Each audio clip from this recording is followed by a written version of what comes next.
Hey, Facebook Live. Yeah, we are live with Madison Campbell, Madison Avenue Campbell. I think I saw on your profile here. We're going to get started with the podcast in a couple of minutes. Madison, how are you? I'm doing great. Just woke up and got my tea. I put my headscarf on because my hair is an absolute mess. So, I just don't care. It's one of Yeah, those mornings. awesome. Well, I mean that's a good tip because I hear that there's a real double standard, unfortunately, when it comes to webinars and women versus men. Men can Yeah. just, we can just jump in the shower and do what we do, and it's all of about a 90-second process.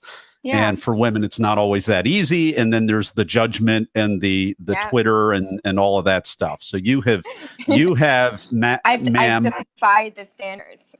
you have overcome the system. I So I have. love Yeah. that. Yeah. I'm pulling a reverse Mark Zuckerberg is what I like to call it, where What is that? it's where I wear the same thing every single day and I don't care about it. How And is that? Does he not wear everything? Because I know that's what Steve Jobs no, did. well, no, Mark. So I'm the female version of Mark Oh, the Zuckerberg. female Yeah, Zuckerberg. yeah, Okay. yeah, yeah. Or the female Steve Jobs, who is now Exactly. decomposing, but Yeah, decomposing. So he's changed the world. I try not to sleep as much as Steve Jobs. He does 24 hours. I do like 12. So it's good. Well, you got to jump on things already, Madison. Well, very good. All right. Well, let's do this. We are Facebook Living. However, I've still got to practice your bio here. And you sent me a LinkedIn link. So we'll put the LinkedIn in your show notes. It's Madison Campbell. Yep. Madison Campbell is a serial entrepreneur, venture capital investor, and astroepidemiologist. I said that correctly. Perfect. And that's what you sent me. So that's a nice short bio. Thank you very much. Yes, perfect. It's absolutely Which great. I love. Okay, cool. So I thought I hit the show button. There we go. And I don't like how small that lettering is. So we're gonna do this again. You can't see this, Madison, unless you're, or maybe you can see this. You can't see it. Well, I want your name to be a little bit I see. larger. I see it. You see that? I see it on the left. Yeah. Yeah, it looks pretty good, huh? Yeah, pretty great. All right. Cool. Oh, good. All right. And and you were Lincoln Square, which is one of the best of the best out there. So congratulations on that. Oh, yeah. That's good. That's good. So did you have, we're going to jump in. I got a couple extra minutes here that I put for buffer. So we'll be able to just chat briefly. But Rabbi Popko, I've had him on the talk. Was he at your event or was he at a prior event? Yeah, he was at the Lincoln Square event. He was actually he was in the first act. So he went on way before me. He's just a great guy. Isn't he something? He's so amazing. Yeah. He's so inspiring. He's really great. He's really fantastic. So he was on maybe 50 episodes ago. I lose track a little bit, but it's all good. Madison, if you can frame your face a little bit, you're kind of like that a little bit. How about, let's see. So just take a minute. We've got a little bit of time to frame your face. I don't always give people this time just because. Yeah, I got it made being the first one in the morning. Well, thank you for showing up. I appreciate that. It's a good thing. The reschedule rate used to be very, very high, and then I claim not to understand what that word means any longer. And once I started doing that and using this platform last week, everybody showed up for the first time. All 11 people last week showed up. What was really great about it is the fact that I got like 15 notifications, which is kind of what I needed. Yeah, you kind of. I set all those up for the phone and for the the 1 week, 1 day, 1 hour. Yeah. So if I get 15 notifications, I definitely will not not show up. So it was like yesterday, and then I got the one where it's like reminder. Here's like a frequently asked questions. I'm like, perfect, great, awesome. Definitely top of mind. Okay. Yeah. So good. So I'm going to try to match you here a little bit. There we go. Perfect. Now we're Now we're right there. We're literally eye to eye here. Yeah. So I just read your bio. You've got a LinkedIn for me. Whoa! I got my little tablet. Love it. Thing with everybody's cell phone number and email address that I don't want to show. Yeah, I mean, on a different show maybe, but yeah. I've got it right there. So viruses in space, cancer at home is the title of your talk. Any questions for me before we jump on here? No, you know what? I just like to go like improv. Like I do all of my podcasts and my TED Talk was mostly improv. So I'm just like, hit me with whatever questions you have. Yeah, we'll hit you. We'll hit you in the blitz round, and we'll take a couple of minutes before the blitz round. I try to dig deep into your expertise. I need to switch off a seltzer water here. I like seltzer a lot, but can be hazardous to the podcast, obviously. The more we can make that, and I just say this because some people, where did it go? Just lost my. Right there. That's a little strange. There we are. We got you back here. That was strange. The more we have more of a discussion, I get some people on here, and I used to do the same thing, just talk. Yeah. And then we go to the blitz round, and there's no dialogue. The more I can ask you a couple of questions, better it will be. But I had to learn that the hard way for sure. So we'll jump into this, and thank you for being on time. So final warning. Oh, let's do this. Let's do a little bit of a 5 count. 1, 2, 3, 4, 5. Okay. 1, 2, 3, 4, 5. We're about even, so that rocks. All right. Final warning. Any final questions for me? No, hit me. I'm good. All right. And Facebook Live, we want you to share this episode. If you know Madison, if you're part of her fan club or friends or family or whatever, you want to share this. Help her spread her message, because she brings up a lot of really amazing things I've never thought about that comes to when we're colonizing Mars or any of these planets. So we are going to rock and roll in 3, 2. We are live with Madison Campbell. Madison, are you ready to talk? Absolutely. Madison Campbell is a serial entrepreneur, venture capital investor, and astroepidemiologist. Madison Campbell, welcome to the talk. Well, thank you. My gosh, there was a lot there, and I said the word astroepidemiologist correctly. Venture capital, serial entrepreneur. I love all this. Your title of your TEDx Lincoln Square talk is called Viruses in Space, Cancer at Home. And this is stuff I've never thought about before. You mentioned this is not Star Trek. This is more like Columbus, the Nina, the Pinta, and the Santa Maria. And you go in depth on all the reasons why that is so. So please, Madison, take us behind your talk. Yeah, so essentially about 2 years ago, whenever Elon Musk had this conversation with a bunch of people saying, hey, we're going to start sending people to Mars, I became very interested because of my background in epidemiology to ask questions that maybe he wasn't thinking about asking. And some of those questions revolved around, okay, if we're going to send people to Mars and it's going to be 3 years long, what kind of health problems are there going to be? And that's kind of what led me into my research, that led me into the talk. And a lot of these space agencies, both commercial and government, are kind of not thinking about these problems yet. Obviously, it's very futuristic, but I really believe that they should be at the forefront of the conversations we're having going to space. Yeah, well, absolutely. And so you talk about, and I'm slipping on the name, but we have a case study. We have someone who's been out in outer space for 6 months, a year and a half. Yeah, he's been out there for a year, Scott Kelly. Kelly. Yep. And then you go into all of the things that he's had to deal with since returning to Earth. So briefly, let us know this, because this perfectly illustrates your point. It truly is an idea worth spreading, because we have to have a reasonable expectation paradigm. So talk about what Scott's dealt with. Yeah, so Scott Kelly was picked because not only was he astronaut ready, but he had a twin brother. And that's really, really important in science studies, because you can say, hey, whatever. Split test. Yeah, split test. A-B. A-B testing, right? And so essentially when he came back, he had, a lot of problems with bone degradation. So his bones just weren't working as they normally would.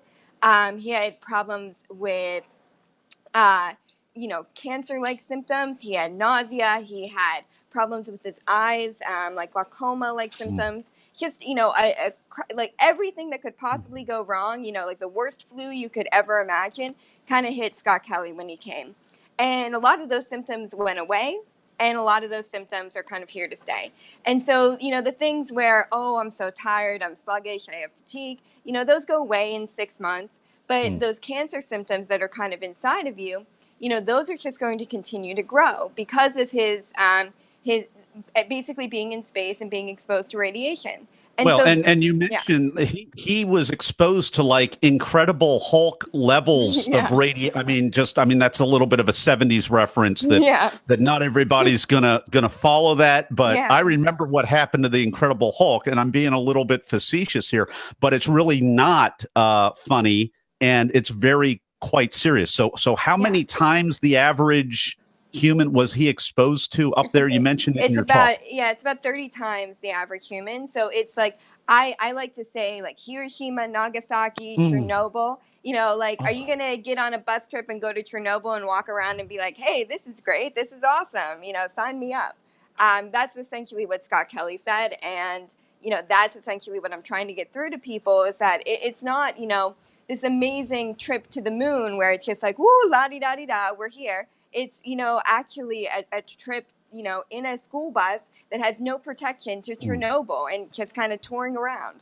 Now, Talk Universe, I don't know if you are a geek and you watch these Netflix documentaries like I do about how they just opened up the containment zone around Chernobyl like 30 years after it happened, but you get suited up. Yeah. And you can still only go in there for like an hour and then you have to go out, and there's wildlife and stuff that somehow have adapted. But this is serious, serious stuff. And Madison she lays it all out in this talk. Back to you, Madison. Yeah, I mean, it's very serious. And we've been able to protect against radiation to an extent, but not to the extent where we're not going to be getting those levels. It's called galactic cosmic radiation. And it's basically this radiation that we just can't get rid of. We haven't figured it out yet. And so that's the type of stuff that I'm really interested in, because we're saying, hey, like, we can't get rid of this. We don't know what to do with this. Our technology is not there yet. And that's kind of the stuff I'm worried about is, where engineering and medical kind of comes together and says, hey, like, we know this is going to cause cancer, but we don't have anything to shield. What do we do? Well, and what I'm thinking about right now is, I mean, we're finally maybe, okay, really trying to qualify this. Maybe we have enough awareness, whether you believe, climate change and all of these things that are generally accepted right now.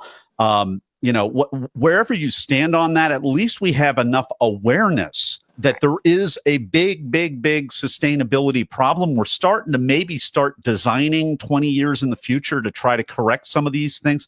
But when you're talking about, in your talk, going out there in space for even 3 months, 6 months is such a exponentially higher level of stuff we've never, ever encountered before. So I hope that as a result of spreading your ideas, the people that are involved in sustainability down here on the earth, design thinking, systems thinking, and just every one of us can have that kind of awareness of let's clean up our own planet and clean up our consumption so that we don't have to hurry out there before we're ready to. Because not beam me up, Scotty. It's like being in a microwave oven or a Chernobyl or something like that without a suit, as you say. Back to you. Yeah, I mean, I think of my TED Talk as a glorified resume for SpaceX. So, I'm like, hey, let me in, let me try to help you, or something like that. But it's something that we should be paying more attention to. But the problem is that we're so worried about fixing the engineering problems of how do we get this up there and how do we get this there and back, that, we're not thinking about the full picture, which to an extent, I'm like, I agree. Yeah, I mean, definitely the ship has to be able to go to Mars and come back in order for us to, be able to make this happen. But at the same time, who's going to be driving the ship? It's not robots, it's humans. So let's kind of think from a human perspective, what could possibly happen? So I'm going to open up a new can of worms just because we have another minute or two before the blitz round. This is a fun conversation here today. I'm just going to open up the can of worms of the social dynamics of being on a space. I mean, obviously, people have done this for a week at a time, 2 weeks, a month, maybe a year at a time on the space station. Yeah. But I mean, imagine having a really, really awful roommate and being a really awful roommate, and you can't escape and you can't get away for like the next year, and they don't even speak your language. What are some of the social dynamics that you might be aware of, the challenges, so that if we solved everything else and made it completely, perfectly, safe, oxygen, nitrogen, everything all figured out, sustainable, we'd still have other people that we'd have to deal with. Hundreds of thousands of other people eventually. Well, this was actually a question that I thought about before I thought about my EBV stuff, because like you were saying, I was like, I think we could fix viruses, but like social stuff is really, really difficult.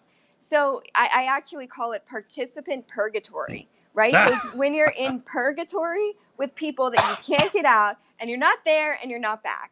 And so I compare it to being in a jail cell, right? And so the way that I kind of looked at it to create like a case study, I was like, how do people feel when they're in jail, and together for a long amount of time, or in solitary confinement, or even in like Antarctica when they send people out there and there's nothing around. And so there's this really good story that actually NASA wrote about in one of their briefs. And it was a long time ago, where they talked about the problems of solitary confinement. And it talks about these two Russian men who are in Antarctica, and they're stationed there, and they can't move and they can't leave, and all they have is chess, right, to play chess. And so the story goes. That sounds like purgatory, just a giant 2-year game of chess. And so knowing Russians, right? They're playing chess, and this is like 6 months into it, and they're playing, and one person loses, and he's just like, I'm fed up. I can't lose anymore. I can't do this. And actually takes a saw off the wall and cuts the other person's head. And that's like the story that I like to off. Is this a made up story, or did this actually happen? This actually happened. It's no. Alice in Wonderland, off with their heads. Oh, no. I could not stand. So That's not very tolerant. You chop the loser's head off on the chess game. Yeah, so I like to talk about that with like, it's obviously like worst case scenario of solitary confinement, because think of it, 6 months, you're alone with somebody, you hate them, and maybe you're playing, a rudimentary game of chess, and eventually you get fed up because like the king beat, the queen, and this and that happened, and you're like, damn, I'm just gonna chop your head off. I'm done. Right. We've been enjoying this conversation. I'm gonna pivot over on that note so that we don't get any farther. This is new territory on so many levels on Be the Talk. We've been enjoying this talk with Madison Campbell about all kinds of things, including unfortunate winning, losing, decapitation, et cetera, in outer space or Antarctica, as the case may be. Madison gave a great TEDx Lincoln Square talk. It's called Viruses in Space, Cancer at Home. And we're going to hear more about her journey preparing and performing on the stage in just a moment on the Blitz Round. And we're back with the Blitz Round. We are talking to Madison Campbell. I'm going to ask her a series of either-or questions related to the preparation and performance of her TEDx Lincoln Square talk. Madison, are you ready? I'm ready. Were you invited, or did you apply? I talked to Trisha Brooke randomly, and she invited me. All right. Congratulations. Are you, and you already answered this earlier, I don't remember if I was taping or not, but memorizer, improviser, or blender? Blender. I had like a structure, but I really didn't follow it at all. Okay. I thought you were going to be pure improviser based on what you said. So good for you. So did that serve you a little bit of guidance and structure? Yeah. Like I knew what bullet points I wanted to hit. And then I kind of switched the bullet points around, while I was in the talk, because I kind of surveyed the audience, and I'm like, let me try to tell this joke right now. And like, let me try to go here. And I think that's kind of really what you should do with audience, is just kind of survey what are they going to expect and what do they want. So you walk out on stage. Did you have nerves? Were you in the zone? Neither or both? I had nerves, but I was totally in the zone. In the front row were really, really great people who seemed really engaged with the topic that kind of got me on speed. What's a tip, tool, or technique that helped you prepare? Pick one spot and look at it. And if you can't pick one spot and look at it, really just talk to people. Talk to them like you're having a conversation with 5 people, the 5 people you can see that's not blocked out by the light, and make your conversation about that. Madison, were you a opener, were you a closer, or were you in between? I was in between. I was the second person in the second act. Any advice for the other in-betweeners out there? Yeah, I think get to know the people that go on right before you, kind of know their talk, know their beginning, middle, and end, so you can start preparing yourself. Because if you don't know when you're exactly going to go on and how long the talk is right before you, you get really nervous. Yeah, and that's a shout out for future organizers out there. Try to have that dress rehearsal. Try to, even if you don't have the time or the access to the building or whatever, try to give people a sense of where they fall so that they can start doing that in their mind or onboarding them in some other way. It doesn't always happen, so I'm glad it happened that way for you. Here's the cut for time question. What was the most painful part of your talk that you had to cut out? Basically the details of how gruesome it would be for people to go to space. I kind of wanted to make it family friendly, but I really wanted to talk about what the real problems are. But it's TEDx. Let's kind of be family friendly here. Well, now we know what you're capable of. What kind of gruesome stories lurk in the research of Madison Campbell? We've been doing this talk with Madison Campbell. Her talk is called "Viruses in Space: Cancer at Home." A little levity there on a serious topic. She is available to watch. I'm going to say that again. Lester, cut that piece out. She is available. What the heck does that mean? You can go to our show notes page at BeTheTALK.com and watch that talk. It's called Viruses in Space, Cancer at Home. You can go to BeTheTALK.com and watch that talk. You're going to hear some things that you might not have ever heard before. You can also connect with Madison Campbell on her LinkedIn page, and we'll have a link to that as well. And we'll be back with Madison Campbell in just a moment for the final word of advice. And we're back. It's time for the final word of advice with Madison Campbell. Okay, so final word of advice. I think have something that you're passionate about and speak with passion. So when you're thinking about, should I do a TED Talk? Should I apply to do a TED Talk? Or maybe I've been invited.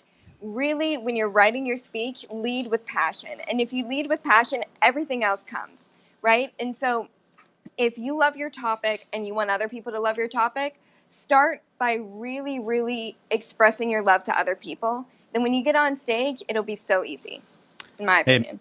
Madison Campbell, thanks so much for coming on the talk today and sharing your wisdom with Talk Universe.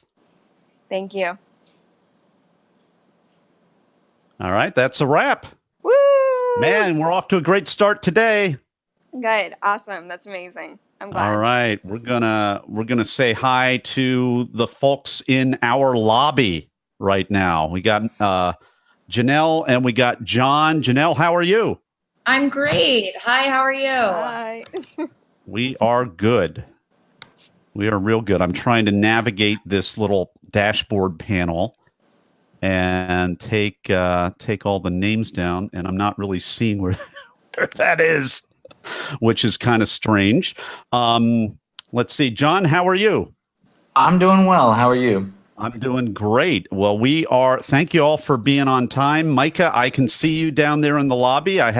He's waving. I don't know if everybody, can you all see Micah, or is it just me? I think it's just me. I am the Wizard of Oz. I am behind the curtain. And I apparently, as far as this is concerned, I control all things. which is a very small thing, but it's a lot of fun. So hi there, Micah. Even though this is one-way communication, you see everybody waving at you and whatnot. So so thank you, Madison. And what I've done is we're rolling right into the 11 a.m. So we're going to jump right in. So John, Janelle, Micah, who would like to go first? No problem. I mean, whoever. John, I actually saw John a little bit earlier, so we're going to go in order that you showed up. So we'll go John, Janelle, and then Micah.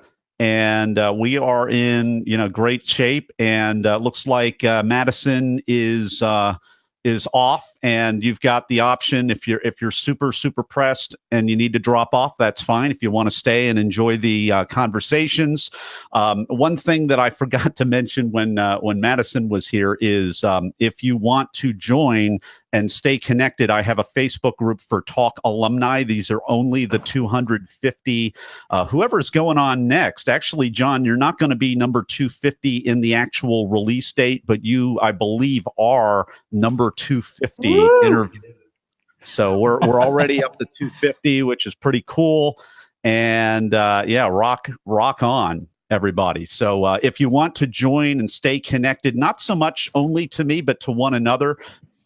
Excuse me, you'll a lot of times, if you can find 2 or 3 other congruent talks that you can also cross-reference instead of always putting your own talk out there, and they might do the same for you. Powerful stuff. So I know Janelle's all about mindset. John, I'm looking at yours right here, pulling it up. Passion is not a product. It's more of a mindset, not a result. It's something you bring in every single day.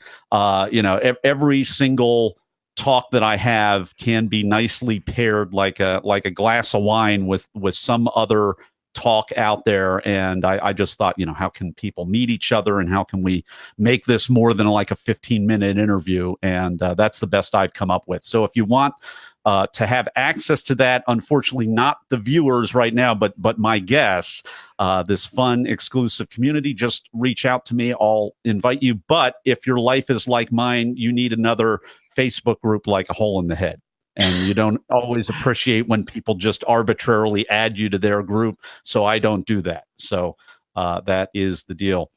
All right, Jeff, welcome, sir. He's in the lobby. And we're all going to wave to Jeff. I don't know if you can hear that. He's not making eye contact with. There he is.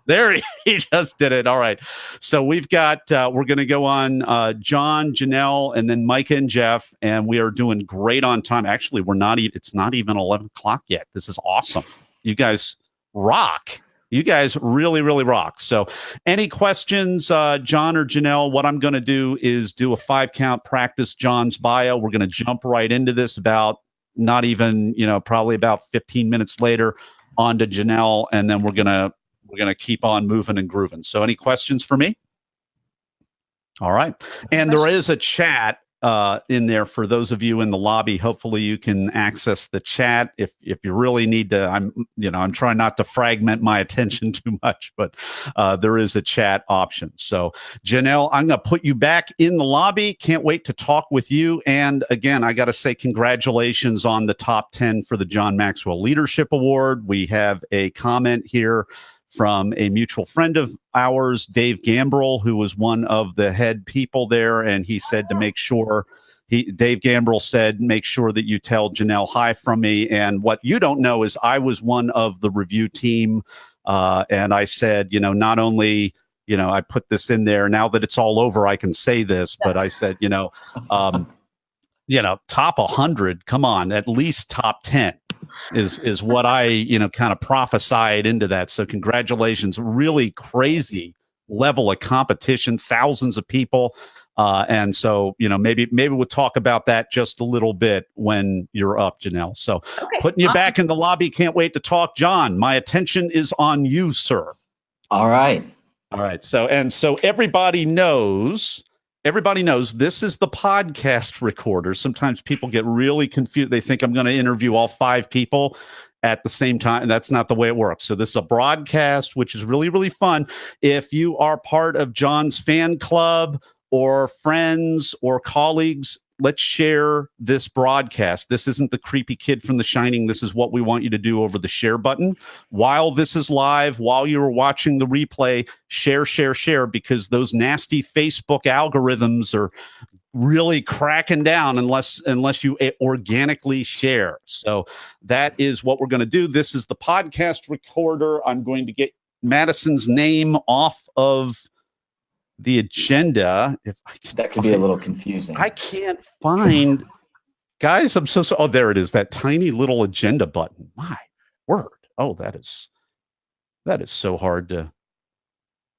I got to scroll up. Stop. Which one? There we go. Thank you. All right. My word. This is.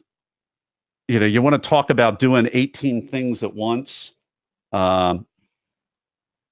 This is the definition of it. I want to hire like whoever, Howard Stern or Rush Limbaugh or whoever Dave Ramsey, whoever their producer is. I want to hire them to come into my, spare bedroom and help me, manage all this stuff. But I don't have the extra, $200K a year or whatever they must cost for that. So thanks for everybody's patience on that. Where did that just go that I typed in? There you go. Okay, here we go. All right. And John, on your end, if you can, I call this frame your face. So Madison was a little up high. I prefer things to be about at this length. Okay. And I'm seeing kind of a corner of your roof kind of like this a little bit, so which is giving me a little. Yeah, if you can put a book under your laptop or something, that's going to help us. That's already a whole lot better. That's so much better. We don't have laptop vertigo where we're kind of, whoa, Well, these new laptops, they decided to put the camera on the bottom of the screen instead. The bottom? Yeah, it's on the bottom instead of the top. Enhance the laptop vertigo double chin effect for all of us. Exactly. That gets a Darwin Award, I think. John, if we can get a 5 count from you, 1, 2, 3, 4, 5. Okay. 1, 2, 3, 4, 5. All right. And just talk in your normal voice, if you would. 1, 2, 3, 4, 5. 1, 2, 3, 4, 5. I think your normal voice is going to be a little louder than that. So if that's the case, we're going to be good on the levels. If it's not the case, my Talk Ninja is not going to be too. Well, if you tell happy. me I need to speak up, I can speak up here. So it's okay. Well, now you see the levels are already. Yeah. So speak up. All right. All right. So passion, not a product. Let's do this. John Greenwood's passion drives him to find opportunities to develop himself and others. John spent the last 8 years leading teams across industries. It took him several years to discover the center of his own passion, growth and improvement. Once he did, he wanted more. I don't know what that last word was because it got cut off. So I'm just going to fill it in. That sounded pretty good. Then I've got a LinkedIn link right here, and then we'll just go with that. All right. Good deal. Let's do it. Any questions for me? No, I think I'm ready. All right, we are live in 3, 2. We are live with John Greenwood. John, are you ready to talk? I am. Absolutely. John Greenwood's passion drives him to find opportunities to develop himself and others. John spent the last 8 years leading teams all across industries, and it took him several years to discover the center of his own passion, growth and improvement. Once he did, he wanted more. John Greenwood, welcome to the talk. Thanks so much, Nathan. Glad to be here. So your talk is called Passion, Not a Product. It's all about the front end, what we bring to the table, the mindset of passion. And it tends to produce more passion that people might misunderstand to be an outcome instead of an input. Please, John, take us behind the talk. Absolutely. So I tell a little bit about my story in the talk. I reached a point in my career where I was dissatisfied. I was really struggling with my work, and I did a great job.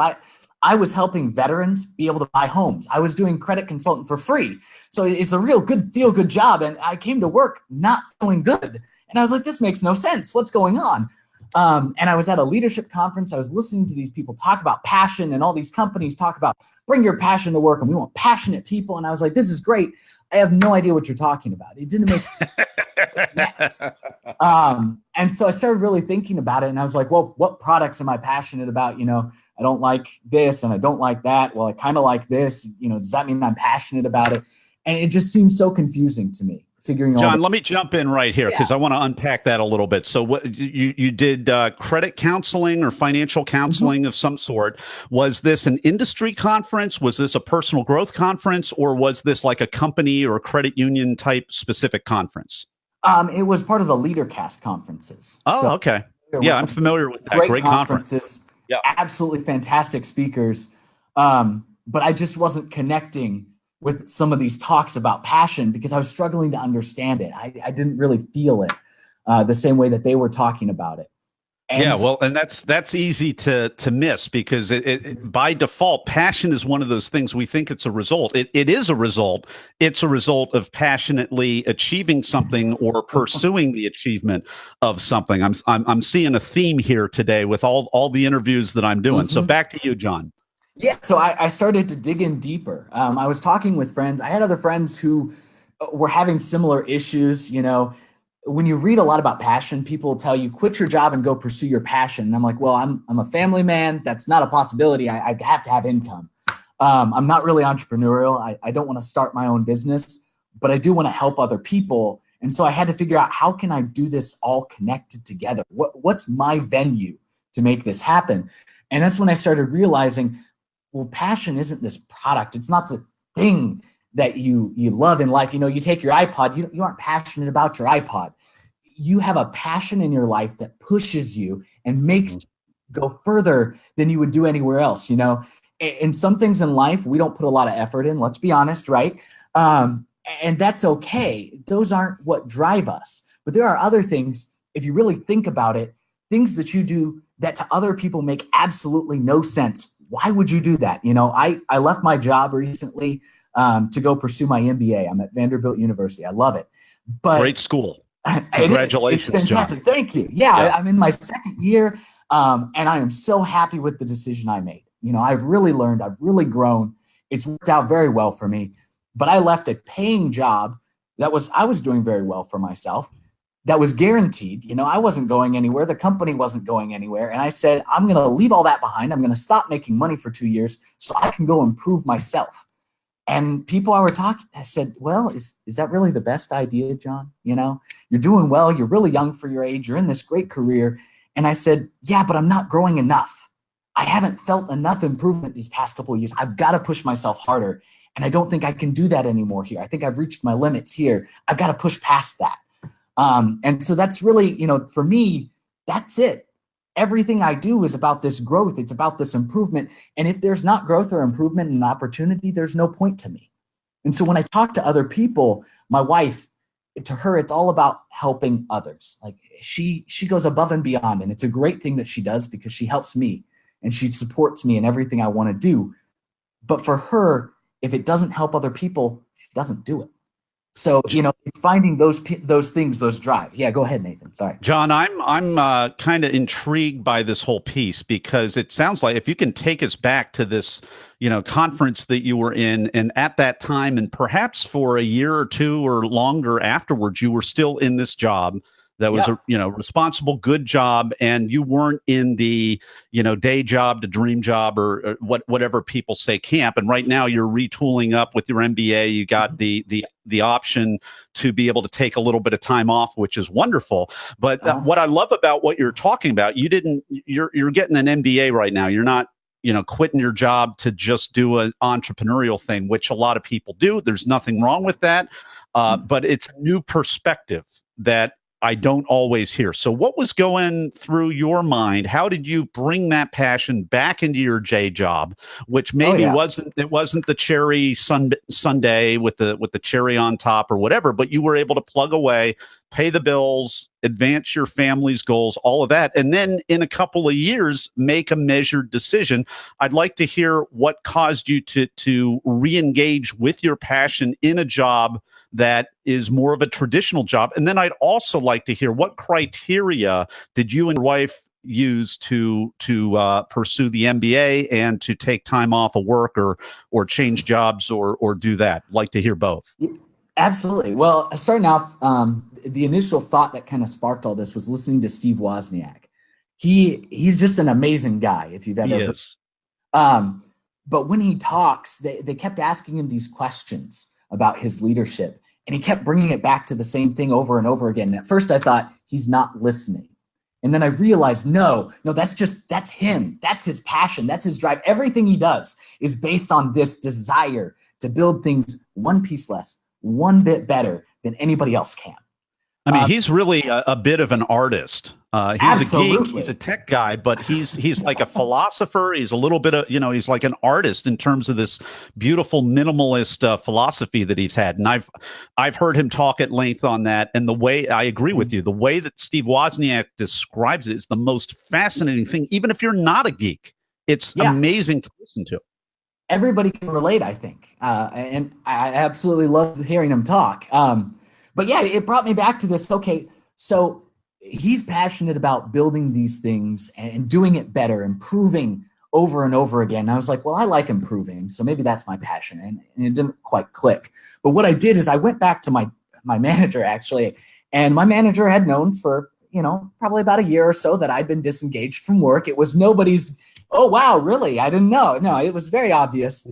I was still performing. Hard to fake it. That's part of what I'm digging for. I'm trying to find out how did you fake the passion? You can't fake the passion. You can't fake it. No, you fail if you try and fake it. You just look terrible. It's inauthentic completely. And so I started talking with her actually to get a little 360 review on myself. So what's actually going on with me? What have you observed?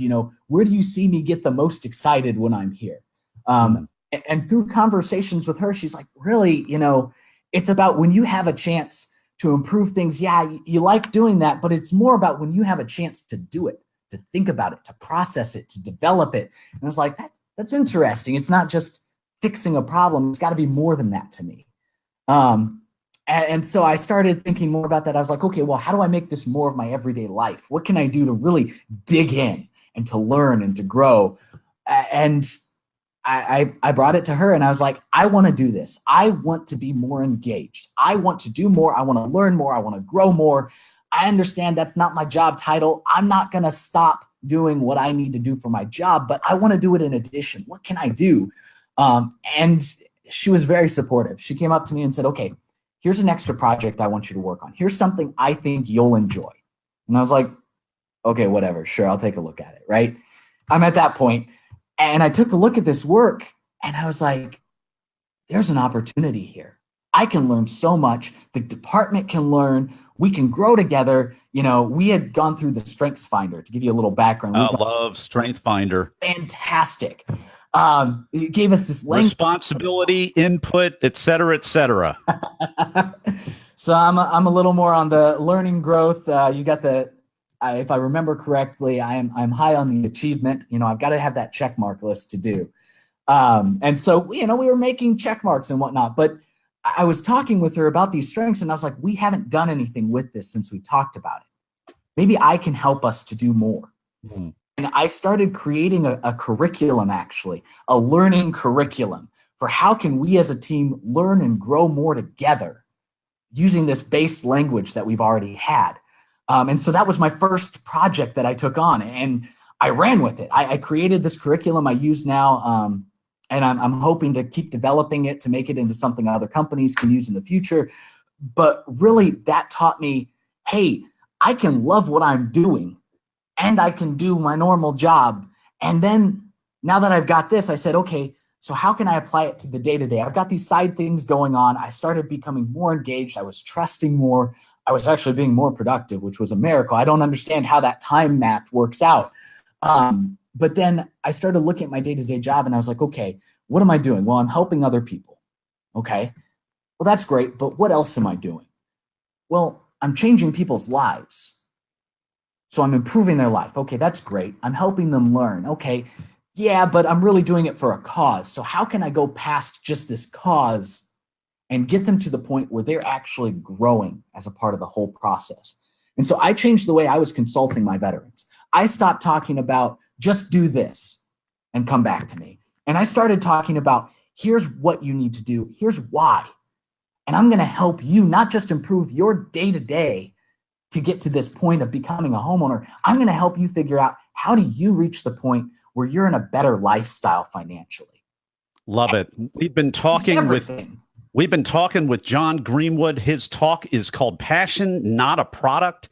And in just a moment, we're going to dig on the flip side of how he prepared and performed his recent talk. We'll see in just a moment for the Blitz round. All right. So let me give you the last part of your question here, if that's okay. You asked me, how did I decide what I was going to do? So after this period, I actually went through at my company for another 2 years. That extra engagement, that extra opportunity to learn and to grow carried me. It really helped me, and I learned a ton. But I reached that point where I was like, okay, I need to be able to push past this. So my wife and I started talking. I had a mentor, an amazing man who had run his own company in the past, done some entrepreneurship. And I knew at that point I wasn't interested in entrepreneurship. My dad did that. It just wasn't my thing. So I was like, how can I do this inside of a company? And as I was talking to different people and my mentor, an MBA came up and I was like, I don't want to quit my job. I don't want to go make no money. That doesn't make sense.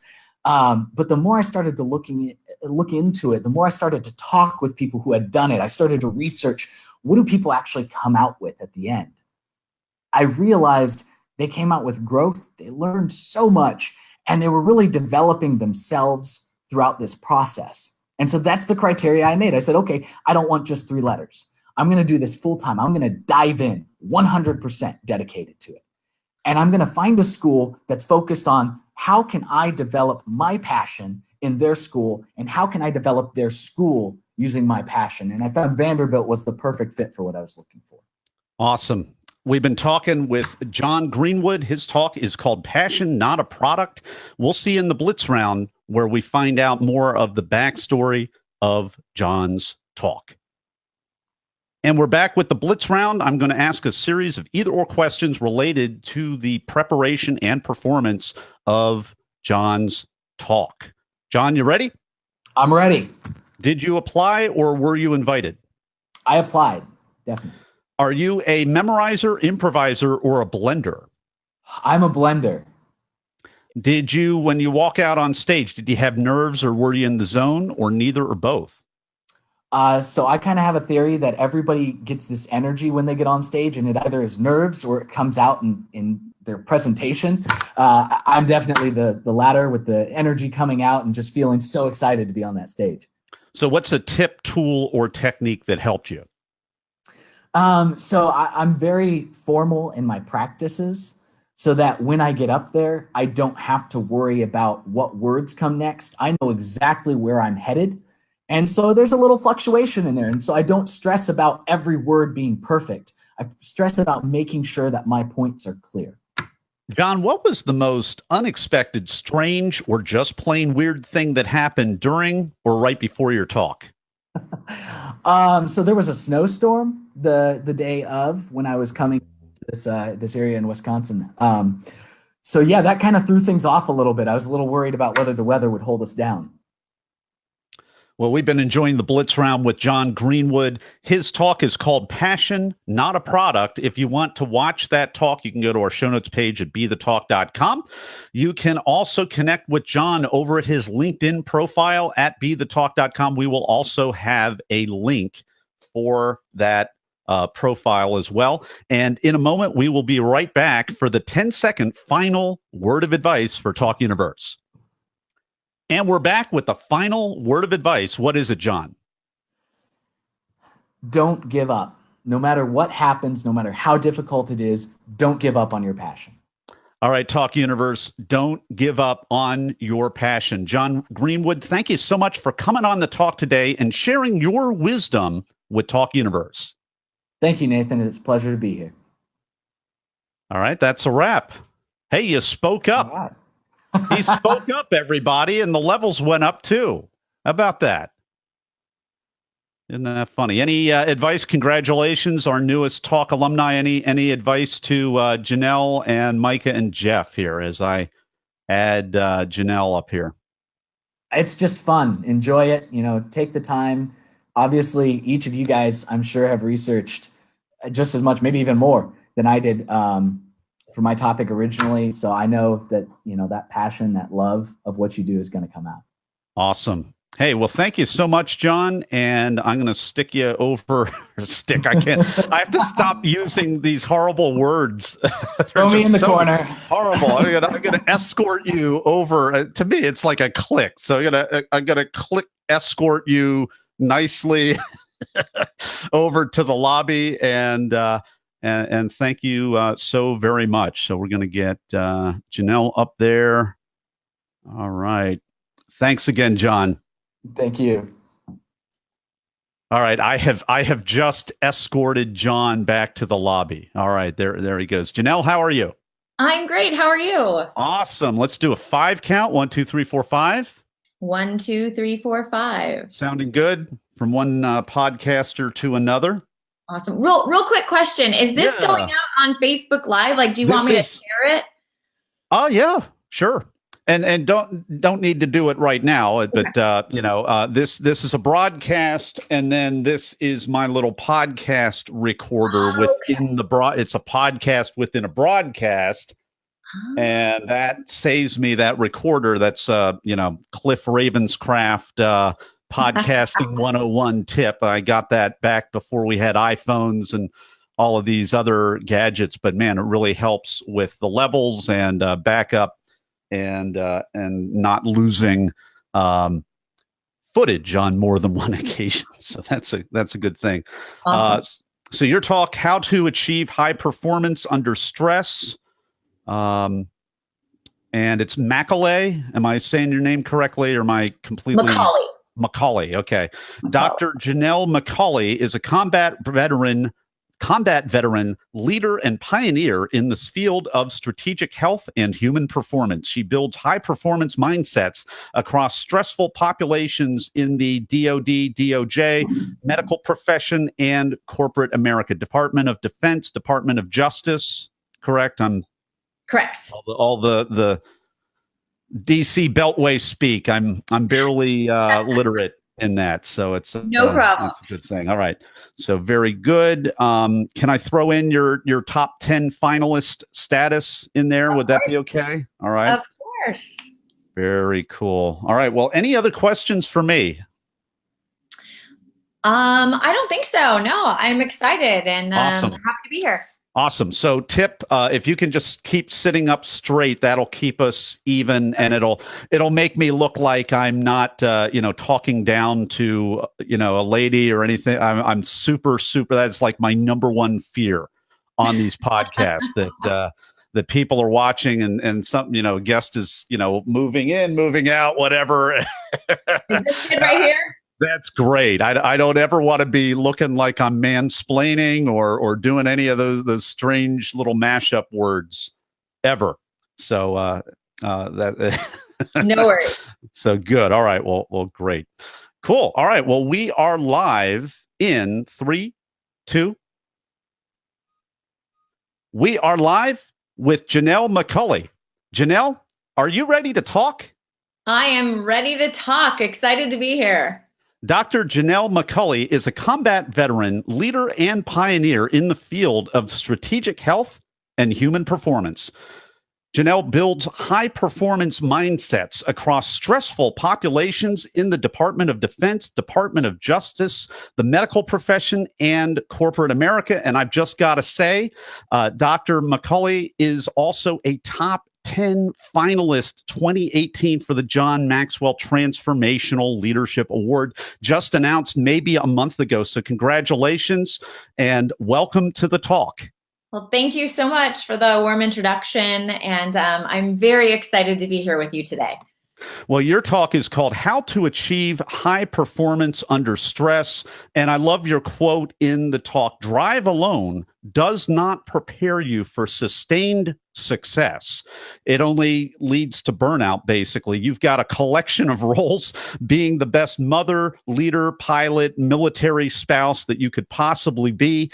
And in the end, not in the end, but after trying to be the best you could be, you lost a lot of love, a lot of love for yourself and a lot of energy, and you burned out, but then you recouped. And then we got to hear the talk. So please, Janelle, please take us behind the talk. Yes, exactly.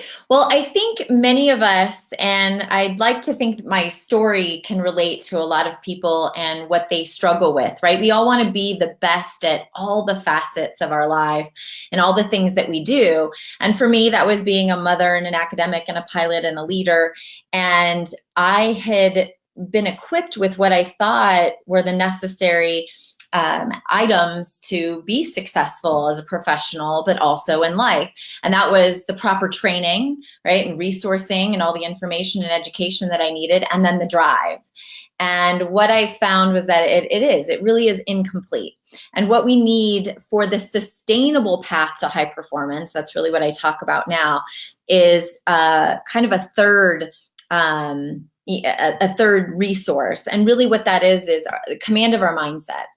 And I use the analogy of mindfulness being a resource for finding ourselves more in the present moment. And I kind of talk about it like our oxygen mask. Being around airplanes, flying airplanes my entire life, I always said it in my pre-briefs, right? You secure your oxygen mask before you do anything else for anyone else. And I never really equated that to my own life. And so that was kind of part of my journey. And once I realized that and the self-care piece, I really became able to sustain high performance in all aspects of my life. Well, Janelle, I mean, first of all, congratulations and thank you for your service to the country. You really inspire me because you're in one of those professions where, for a lot of us, we can make mistakes, we can do that, and the consequences aren't always immediate or swift or life-threatening. But you're not in that in that situation when people who are in the defense industry or combat or anything like that, or even working with the populations that you're working with, the healthcare profession, whatever. I mean, it's like you make a mistake and it's not there isn't any margin there, and there are consequences, and yet we're still people and we're still humans out there. So this has particular relevance and fascination for me. A lot of Talk Universe knows I come from a not a military family, but a healthcare family. So there are some real bleed over to that. So what is your advice? I mean, and mindfulness is a big part of your talk. I would imagine that plays in. But I mean, what's your advice when you work for these populations, with these populations, and they have no margin and they're burned out and they're fried, or maybe they're in the middle of a malpractice lawsuit or some other kind of lawsuit, and there was zero margin of error, and unfortunately they made a slight error and there were consequences. What do you do? How can you rehabilitate the mindset of somebody that has to go back into that environment day after day after day? Exactly. I think what it is really is it's a learned skill. You have to learn how to not be distracted, to be focused, to be present, because really when you're in a high stress situation, and this is kind of what I think surprises most people, is that stress is a perceived emotion. So we have a lot of control over how we perceive our stress. And we have more of a choice as to how we allow our situation to overwhelm us.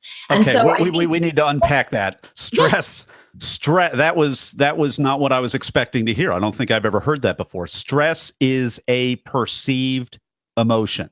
Yes. So in my case, if I'm walking out to give a TED talk, or in my case, 20 years ago, a piano recital from memory for 90 minutes in front, all of these people or whatever, I don't do that anymore, but all kinds of different kinds of stress. It's a perceived emotion. So please unpack that for us a little bit. Yes, exactly. So the way our mindsets work is you are telling yourself stories, right, about the situation you are about to come upon, right? Whether it's flying in an airplane and you're in the middle of an emergency situation, there's a story that goes on in your head that might say something like, I'm not equipped for this, or I don't, this is overwhelming me in this moment. And most of the time, those stories and those thoughts are just thoughts, right? Like it may have nothing to really do with the situation that you're in. And I always use the example, and this is there's a lot of people that do this in life or death, high pressure situations, to include the military. But at its even simplest form, take an elite athlete who's a basketball player who's going up for like the game-winning free throw shot. If they walk up to that free throw line and think, this is the game-winning shot, I have to get this today, otherwise my team's going to lose and all this pressure's on me. That is the story they're telling themselves and bringing the stress into the situation. Versus if you walk up to the free throw line and you say, this is just like every other free throw. I'm going to do my best here right now in this moment to get the ball in the hoop. It takes away that stress and overwhelm. So it's how you're perceiving your environment, really. And we have a lot more control over it than we think we do. And I think mindfulness is a great skill to help us cope and bring awareness to each and every moment that we have in high pressure situations. I mean, that's powerful because I know that we have, and I'm hearing my voice in an echo all of a sudden. So I don't know if anything changed.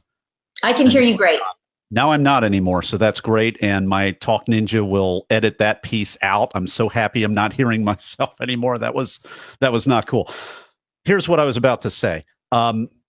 I would imagine the stories are a function of the lower mind, the automatic mind, the B mind. People talk about the conscious mind, the subconscious mind, and those, for some of us, really for all of us, but I think some more than others, those are really deeply entrenched.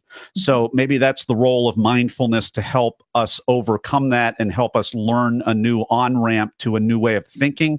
What can we do? I would imagine forgiveness, mindfulness, a little bit of self-care, but what do we do to strengthen the new tape, or the new playback, or the new tape in our head, the new story, and try to relegate and make the old default an option, and make a new on-ramp for the kinds of thinking and stories that you're presenting? Yeah, exactly. So I think, there's a whole host of mindset techniques that you can use, but two of my favorite to share is, the first is mindfulness. And really, the way that I see mindfulness and the way that I teach it is, it's mental push-ups for your brain, right? We don't question the need to exercise our bodies from a physical standpoint to be really good at everything we do. It's the same thing with our mind. We need to exercise our mind. And that's really what mindfulness is. It exercises and strengthens our attention system. And really, your attention system can be focused at whatever is going on right in front of you, but it can also be laser focused internally at those thoughts, feelings, emotions, and stories. So the more you train your attention system to focus outward, the less you're going to rely on those stories. So that's the first piece. And the thing with mindfulness is not, oh, I'm in a stressful situation, let me practice my mindfulness. Where mindfulness comes in is that you've practiced it ahead of time, right? You've put in the work, you've put in some effort to strengthen those muscles, so that when you're in high pressure situation, flying high in an aircraft in an emergency situation, or that basketball player, or just dealing with your kids and the stress of the morning commute, getting everyone out the door into school, right? You have a tool and a resource to help center yourself and focus in the moment. And then the second piece, I really think, is this idea of spending some quality time, and some of your other guests might have also touched on this, with this idea of purpose, with this idea of what guides you in life. Because if we don't know that about ourselves, I teach a lot on know yourself and lead yourself before you even attempt to lead others. And the reason why that's so important is, if you don't know where you're starting, what you're personally grounded in, what is your life philosophy, what are your guiding principles, what are your values? If you don't know the answers to those questions, then what is really known as rules-based thinking, which are other people's thoughts, which are the stories that get into your head, they can start to persuade you and overwhelm you. And so that's my other, so mindfulness, doing the mental push-ups, and then the other piece is really understanding who you are, what direction you're headed in as an individual, and using that as a grounding mechanism. When you first wake up in the morning, taking 2 deep breaths, kind of reciting your guiding principles and your direction for the day, setting intentions, can be a very powerful exercise, so that you can avoid being drugged down by the stories and the overwhelm. So I'm going to try to summarize that very quickly, and I'm getting the echo again. I don't know why, but here, you're a military pilot, so this is a new checklist. is all it is. What you just described to me, the mindfulness, all of that, it's just a new checklist before all the other checklists in your life. And it's the ultimate programming operating system for your brain that you fall back on as long as you work to maintain that programming checklist. Is that a fair way to say it? That is a great way to say it. All right. Well, I'm so happy. I feel like Chris Farley interviewing Paul McCartney and asking a good question, summarizing all of that from about 30 years ago. We've been talking to Dr. Janelle McCulley, and her talk is called How to Achieve High Performance Under Stress. You can find out more in just a moment when I tell you, but right now we've got to go over in just a second for the Blitz Round. And it's time for the Blitz Round with Janelle McCulley. I'm going to ask her a series of either or questions related to the preparation and performance of her recent talk. Are you ready, Janelle? I am ready. Were you invited to speak or did you apply? Apply. All right. Just like the rest of us. Awesome. Did you have nerves or were you in the zone or neither or both? Mindfulness or no mindfulness? I was actually, I mean, there's a little bit, I talk about eustress, right? There's a little bit of stress and nerves that are good for you. So I'd like to think that I had some eustress, but no distress. So I actually was able to perform in the moment. It was a lot of fun.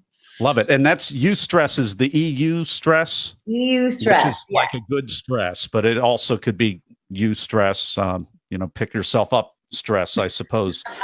It's awesome. So are you a memorizer, improviser, or a blender? I'm a blender, definitely. How did that serve you? That worked well, although I will say for the TED Talk, I probably memorized a little bit more than I normally do just because of the time constraint. But I did improvise there a few times. Other than mindfulness, what's a tip, tool, or technique that helped you? I use this in my TED Talk as well. The 4 L's, right? Labor, laugh, learn, and love are the 4 L's each and every day. And so that's kind of where I focus, right? We all want to work hard, but don't forget to not enjoy the moment. And so the laughing, the loving, and the learning that went on in the TED Talk process as well. And I love that because that keeps us grounded. It keeps us human as well. Exactly. Powerful stuff. Were you a opener? Were you a closer? Or were you in between? I was in between. Yeah, near the opening, but in between. What advice do you have for other in-betweeners? I would say, enjoy the opportunity and enjoy the experience. I think a lot of times people get wrapped up in wanting to make things perfect. And I even said it in my TED Talk. One of the lessons I had to learn during my burnout and my exhaustion phase was that, stop trying to be so perfect because there's so much growth and learning within imperfection. And so I think that's important for all of us to kind of really understand in the process of everything from TED Talks to life. Well, I love that because it's the two mindsets. It's the certainty, I've got all the answers, judgment kind of mindset versus the curious, open mindset. And we obviously need a balance of both in life and given situations, but it in personal stuff helps to be curious and stay in a learning beginner's mind for sure. What was this is the cut for time question, Janelle? What was the most painful part of your talk that you had to cut out? The most painful. I think, having to get your point across in 12 minutes is probably the hardest part because you want to make sure that there's storytelling. For me, it was really important to me to have an academic spin to it, like actually teaching and learning something in the process. And so I think trying to harmonize all of those pieces was probably the most challenging part of the whole talk. We've been enjoying the Blitz Round with Dr. Janelle McCulley. Her talk is called How to Achieve Performance Under Stress. If you want to watch that talk, and I recommend that you do, go to BeTheTALK.com. That's our show notes page, and we will have a link to that talk. We will also have a link so that you can connect with Dr. Janelle on her website, JanelleMcCulley.com. Let's spell that for everybody. JANNELL, 2 N's, 2 L's, JANNELL, McCulley, MACAULAY.com. JanelleMcCulley.com. And we'll be back in just a moment for the 10-second final word of advice. And we're back with Dr. Janelle McCulley. It is time for the final word of advice. My final word of advice is stop just being physically present with those around you and really start to engage from the mental side. Be mentally aware of your surroundings and the connections and the other human beings that are around you. And that includes, connecting with yourself as well as those that are most important to you, whether you're a leader, whether you're a parent, whether you're a spouse. Don't forget to be mentally checked in to your life. Janelle McCulley, thank you so much for carving out time to come on the Talk and share your amazing wisdom with Talk Universe today. Thank you so much for having me. I really enjoyed it. All right, that's a wrap. Thank you so much. All right, you're very welcome. It was a lot of fun. Yeah, well, always is. Dave Gambrell says, I see Janelle, smiley face, thumbs up. Hey there, which is good. Awesome. Beth Montgomery says, great questions and answers. Congratulations on just getting accepted, Beth. Beth got accepted at the same place where I talked, and she was one of the people that I talked to when I came off of my stage. So I had no idea that Beth was applying, and that made my day yesterday, seeing your picture on there, Beth. Janelle, any advice to, I think Micah is on deck, so we are going to escort, I'm going to remember that nice word, escort him onto the stage here, and I'm going to get off so that I can try to stay on the left. I like being on the left. So any advice to Micah and Jeff, who is still in the lobby? Oh, they're going to do awesome. You guys are going to do great. It's a lot of fun. Thank you.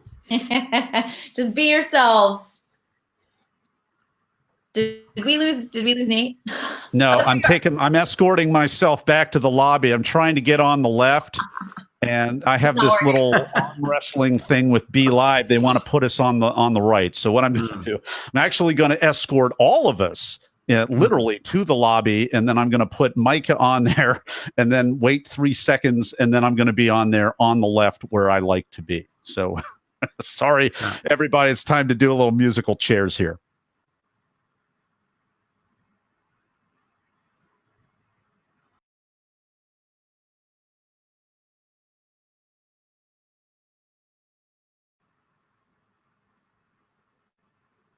And we're back. See, right.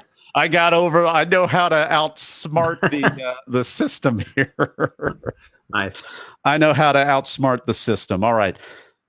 All right, Micah, this is going to be fun. So the executive director of the Christian Transhumanist Association. I took a few minutes and I looked into that, man. That is the most interesting thing that I've seen in a while. And yeah, how about that? We're actually doing really good on time, thanks to all of you. So we're on the Facebook Live. We are not recording for the podcast, so I thought maybe this would be a time to satisfy my curiosity here. And as we're doing this, if you could give me a 5 count, 1, 2, 3, 4, 5. 1, 2, 3, 4, 5. All right. So, and the transhumanism is basically, in the 1800s or 1700s, the glasses that we wear, that's a form of transhumanism, correct? And now it's, prosthetics or other things, devices that we use to enhance virtual reality glasses and stuff like that, perhaps. Am I getting a good read on that? Okay. Any way we use technology to extend or enhance what it means to be human, right? And so, using glasses really makes my life significantly better, and in a way that my distant ancestors couldn't have experienced. So, I live in a technologically advanced world, and I'm glad to be able to take advantage of those opportunities. Cool. Well, hey, this is not meant to be a gotcha or a snark, but this is a tongue-in-cheek comment. It looks like you've made some friends out there on the internet, because I read some of that as well, and I'm like, oh my gosh, Oh, look at all that. Very, very theological. But then again, I think an easy counter would be like, what are you doing online? It's like, go back and plow the field or without a tractor, without a tractor, it's like, right. Yeah. Yep, so I think we're mostly on the same team, but I just this put a smile on my face reading your bio. I was like, I got to find out more about this, and now I know a little bit. But your 2 cents about that before we jump on here. Yeah. So definitely, I mean, I think, it kind of goes to what I talk about, which is that the future, I think we should be consciously moving into the future instead of just kind of letting it happen to us. And that means we have to think about, where this is going and what we're doing, and not just kind of like, like you said, like hide in your field until, nuclear power drops out of the sky or something like that, so. Yeah. Well, and this is going to be bio, and we're going to have to recover this because there's no way I'm going to be able to read your bio without us having to talk about this. But, preacher's kid, rock musician, traveled extensively and then it chopped off. Yeah. So I got the rest of this. I don't know if you can read it. Yeah, I don't want to just give me something to finish that. So just as I don't want to start it with. I want to stop it that way. Yeah, so I've traveled extensively to places such as Tahrir Square during the revolution and Afghanistan during the war. Oh, wow. Okay. So preacher's kid, but not missionary kid. Right. No. Distinction there. But I'm like, that's, and really ultimately, we have, I just kind of made a snark joke about Amish folks who live actually right up the street from me, a county up the road, and that's an example of people, very sincere, good, law-abiding people, but they have chosen to kind of camp out at a certain technological age. And it's kind of like this podcast. If we don't engage with what's going on in society and culture, we're removing ourselves from the conversation one way or another. So yeah, absolutely. I would imagine that would be the core of all of that. And do we want to be forward thinking, or do we want to just kind of hit pause on, and try to fulfill whatever we feel is, our purpose, which might be the real purpose for our life? No judgment, but you gotta keep pushing forward to influence people and influence society in a forward way. Yeah, and I mean, I think that's really what human life has always been about, is inventing new things and creating new ways to live. And the fact, the Amish have a unique approach to life, but it's one that is also dependent on what the rest of us do, right? And so they have chosen to not engage in questions about like, how do we use solar energy versus nuclear power and all those kinds of things, but somebody is engaging in that, right? And so and ironically, economic factors and forces, you watch enough documentaries, and sadly for them, they're still getting pushed out to work into factories or other people's farms or whatever, just because of gentrification. Literally field gentrification out in the fields, and even out there, it's becoming so expensive that they can't do their way of life, and they have to adapt. Yeah, absolutely. So, but I cut you off, so finish whatever you were saying. Right there, that was bad of me. No, I think that's absolutely right. There's it's just through our entire history, from fire to clothing to writing, carving on tablets, painting on rock walls. We've been trying to bring out the potential of the world around us, and I think that's a huge part of what it means to be human, and we should be embracing that and making good choices, and not just kind of like waiting and seeing what happens. Yeah, well, cool. We are going to jump on in. That was a little more, Jeff is a patient fellow, and we are pretty good on time, but I wanted to unpack that a little bit just so I didn't put you, any bad setups or things like that. I wanted to get a little bit of a grid where you're coming from, and it's pretty fascinating, actually. So good deal. All right. Well, any questions for me before we jump on here? I don't think so. All right. Well, cool. We are live in 3, 2, We are live with Micah Redding. Micah, are you ready to talk? Yes, I am. Absolutely. Micah Redding is a software developer, executive director of the Christian Transhumanist Association. Yes, you heard that correctly. And the host of the Christian Transhumanist podcast. Micah grew up as a preacher's kid. He spent 8 years as a rock musician, which I love. And he has traveled extensively to places, hotbed places such as Afghanistan during the revolution, and a whole bunch of places that I do not have on my list at this time. So I'm going to welcome you, Micah Redding, to the talk. Yeah, thank you. Absolutely. Thanks very much. Good to be here. Your talk is called We All Live in the Developing World. We're going to talk about that in just a moment. I've taken notes on all that, but first we got to unpack this Christian transhumanism podcast and association, everything else. It's kind of fascinating, and I think depending on whether you consider Ben Franklin as being a Christian or a deist, he might have been the first Christian, or whoever invented the spectacles, which I think was Franklin. He might have been our first Christian transhumanist. Well, he was really interested in all kinds of technological possibilities. In fact, the bifocals. I got to say, it was the bifocals, not the spectacles, the bifocals. Back to you. There you go. From what his experiments with, electricity or whatever, all the way to like, he had this idea about having himself, when he got old, put into a casket of wine. And he was like, maybe that will preserve me for the next few hundred years so I can pop out in the future and see what technologies have developed. I live in Philadelphia. I live right outside Philadelphia. I've never heard that before. That sounds like something Monty Burns would think of as like a disembodied living head on The Simpsons or something. Right. That is amazing. Right. Yeah, well, Ben Franklin was really a futurist and kind of ahead of his times. Absolutely. Well, and you ever come into town, you can actually reach through the fence and you can kind of rub your hand. This is really weird, and some people really don't like this, but you can actually rub your hand on his grave and reach in between, the gate bars and get a little bit of whatever mystical thing that might be.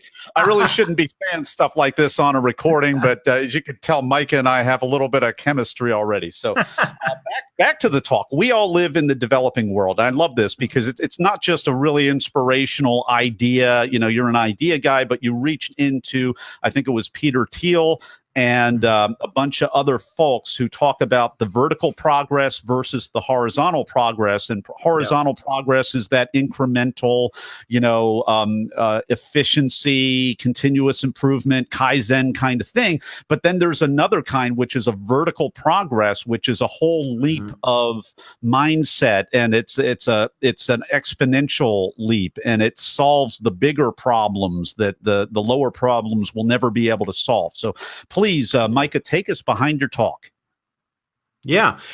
So a lot of the thoughts of this came out of, my travels, and from 2008 to 2012, 2015, I traveled to a lot of places in the Middle East, and then into, I think you mentioned Tahrir Square during the Arab Spring, and I ended up in Lagos, Nigeria, and I kind of had a realization that we talk about the developed and the developing world as these two different ideas, right?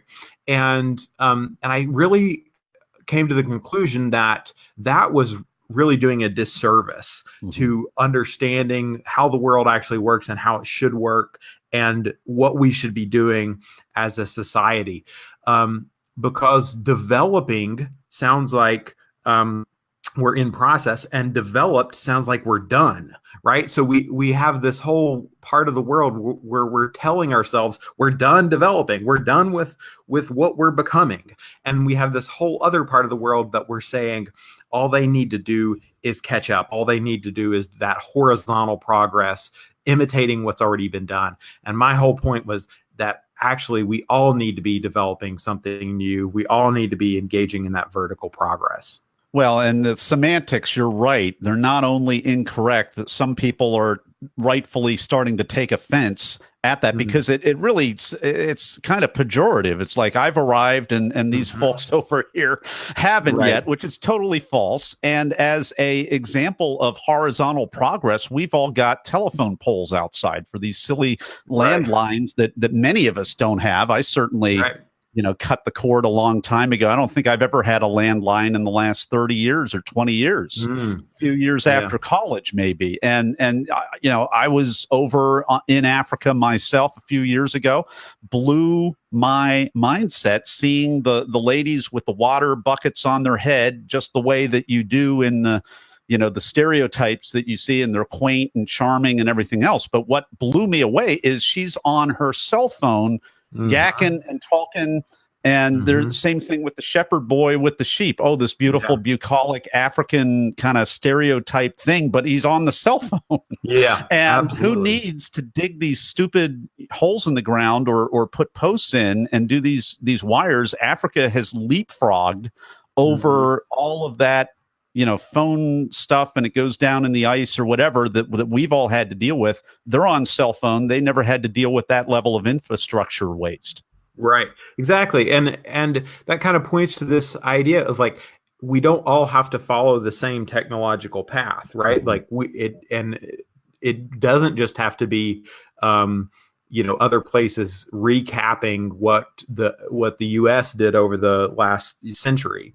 That we actually can jump into these really advanced technologies that work in a different way and have different infrastructure and a different lifestyle. And that's really the key, is like, I think we have to do that. That's actually essential to what we need to do as a world, as a planet, because it's not just sufficient anymore for us all to imitate each other and all be doing the same thing. Well, and certainly these interviews bleed into each other, and the sustainability conversation is so huge. I was talking to the organizer of TEDx San Diego last week, and one of his talks is all about the rising middle class in India and China, and if they follow the same path as England and the United States of America, we're going to have unbelievable unsustainability even beyond where we already are. To prove your point exactly, we've got to find new ways. An hour ago, I was interviewing someone who was talking about the effects of prolonged space travel and how that, we have to solve all those issues as well. So the trajectories, if we can leapfrog over other cultures, they can leapfrog over us. We don't need landlines. We can learn from each other. We can chart a new path. We can hopefully keep a lot of the judgment out of it where it's not needed or helpful. Powerful thing. What are your thoughts about that, Micah? Yeah, absolutely. The issue that you kind of highlighted there is that if the rest of the world lives like North America does right now, the statistic is we would need 4 Earths to supply that level of resources, right? Like there's just not that it's just not going to work. And the idea that we're faced with a dilemma. On the one hand, as you said, as we have this rising middle class in India and other places, they want things like air conditioning and stuff like that, right? And at the same time, that's a huge potential environmental and ecological disaster. So we're either talking about trying to stop them from developing these technologies, or we're talking about disaster, or we're talking about some other new possibility that has to be created, and it has to be created from all over, not just in one place, not just from one group of people figuring it out. So we've been enjoying this conversation with Micah Redding. His talk is called "We All Live in the Developing World," because we're developing on certain different levels. All the reasons that we talked about. Anyway, this is a fun conversation. We're going to have more of it in just a moment in the Blitz Round. And welcome everybody back to the Blitz Round. We're here with Micah Redding. I'm about to ask him a series of either-or questions related to the preparation and performance of his recent talk. Micah, are you ready? I'm ready. First question: were you invited to speak, or did you apply?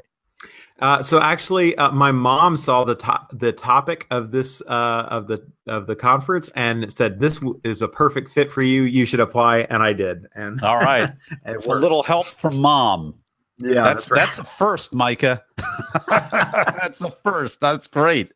Love it. That's the first that anybody said this to me on the mic. So, Mom, good job, Mom. We're all grateful for you. All right. All right. Are you a memorizer, an improviser, or a blender? So probably it would categorize as blending, but what I did is I knew what I was going to say and I knew what I was going to talk, but I didn't actually practice until the week of, and I really didn't say it until the day before because I wanted it to be so fresh in my mind. Like everything was there, but I wanted to be like really have it fresh and not have it too stale. So I really pushed it to the edge to keep it engaging for me so that I could keep it engaging for the audience. All right. So Talk Universe, I'm going to throw myself in here. Don't necessarily try that at home. That works. I don't recommend that. Yeah, that works. I mean, if you know yourself, if you do a lot of public speaking or a lot of communication and you know how you operate and you have a very firm sense of yourself and a proven track record of being able to do it this way. And this is why I asked the question. And for some people listening, they're thinking, I need to do maybe the exact same thing because you had that exact structure in your mind and you didn't want to, I call it, I've got my little seltzer bottle right here, letting all the fizz out of the presentation ahead of time. So obviously, congratulations, sir. You have pulled it off. So that's as long as you pull it off, it's awesome. Yeah, well, I don't recommend it to other people, but it is something that works for me, and I have to kind of run that line. But yeah, for most people, I would say prepare. All right. Aside from that, what's a tip, tool, or technique that helped you, Micah? Yeah, that's a great question. I mean, I think just thinking through the emotions that I wanted to feel and being present in those emotions as I'm rehearsing and then as I'm going up onto the stage. What was the most unexpected, strange, or just plain weird thing that happened during or right before your talk? Yeah, well, so I was the first person on stage, and the person who was hosting forgot my bio, and so had no idea who I was or couldn't introduce me. And so it just said our next person and kind of waved me up. But it was fine, and I got up and talked and it was fine. But that was kind of like a little unnerving right off the bat. So that's actually a really important part of the talk is the way that you're introduced. So any organizers or future organizers or people who are volunteer team members, make sure that your next event, that if you're kind of winging it or letting the MC wing it, don't do that. That is not a best practice. That really shouldn't happen. And fortunately, I haven't identified the organization. That's okay. It's these things can happen, but was this maybe a first year event, or was there maybe a team turnover or something like that you know of? Because that may be a case too.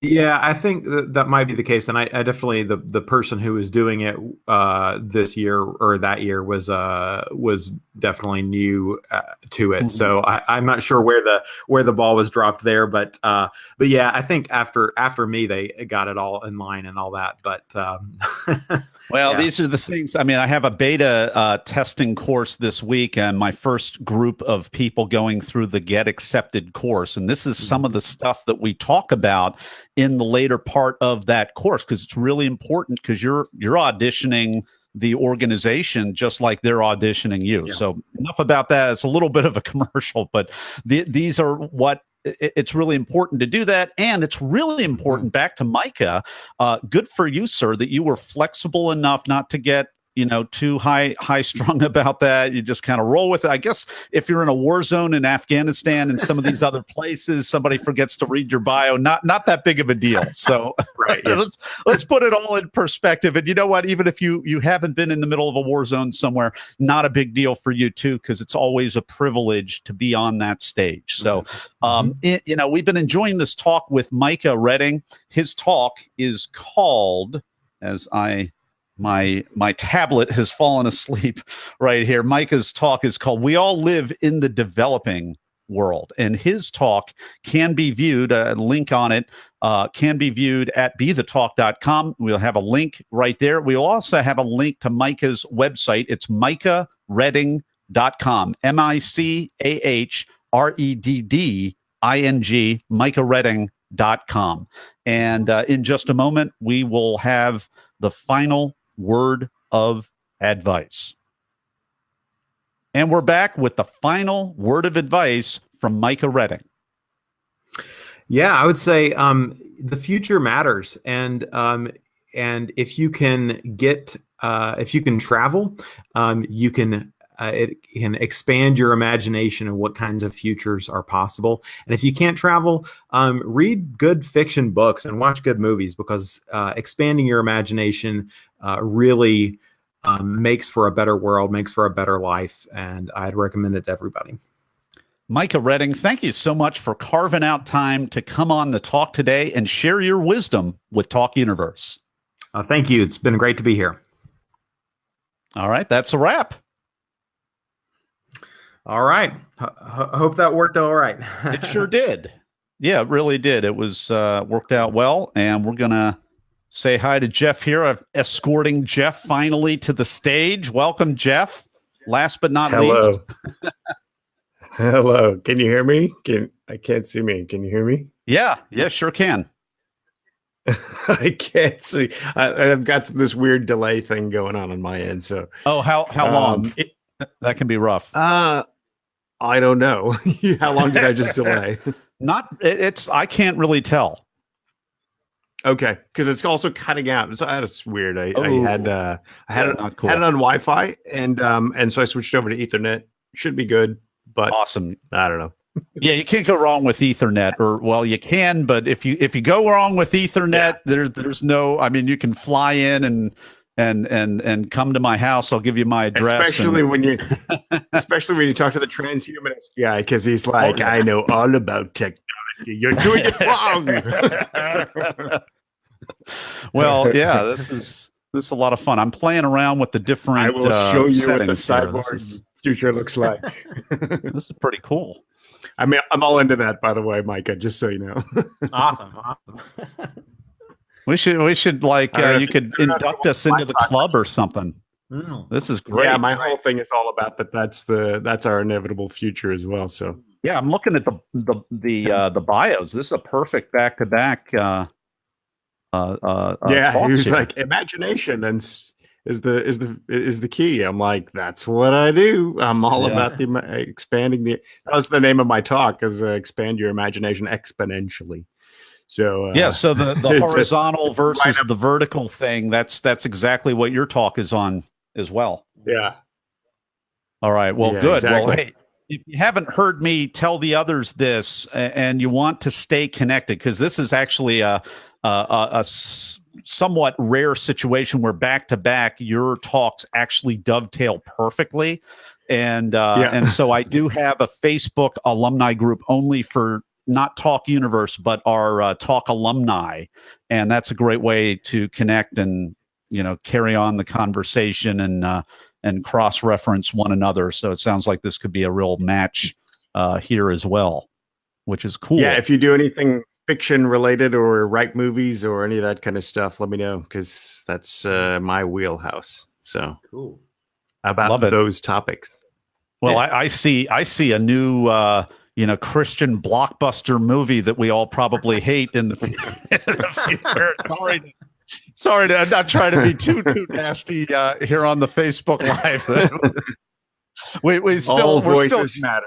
Yeah, we're still shedding that reputation from those 70s apocalypse movies that then kind of reincarnated in the aughts.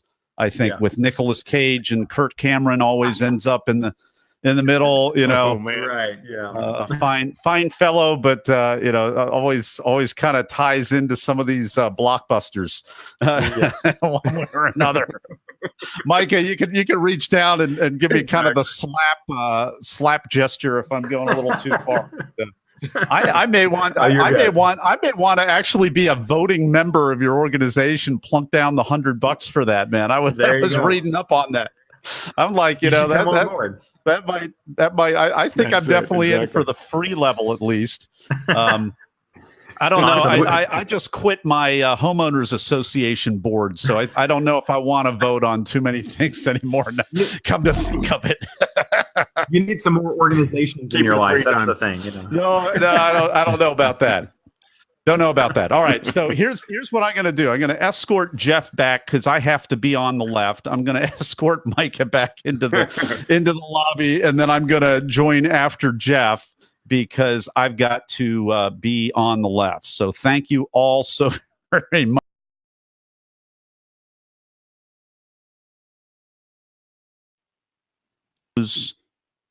Here I go, and I am once again on the left, where I love to be. So somebody said to me, you're on, but there is a little bit of a laggy. There's a little bit of a laggy going on. So if we need to, we may need to jump over to Skype, which I've kind of metaphorized beyond Skype because I don't do one-on-one interviews anymore, but we may need to jump over to Skype just for, or I may need to call you it just from told me Skype that and do it that way. Just did the countdown and I can't see you or hear you. Oh my gosh. All right. So we're kind of dealing with a very slow connection. Fortunately. How about if I reload? I'm going to reload. Try that. And as you're reloading, we're going to bring Micah back on here to keep me company here. There he is. Micah, you're back. Facebook Live, man. We have a lot of fun on Facebook Live, especially when we have kind of the sci-fi crowd on here and a little bit of, you know, and my fellow disciples here. I hope you're not too offended at me for poking a little bit of possibly well-deserved jabs at the Christian media monster industry.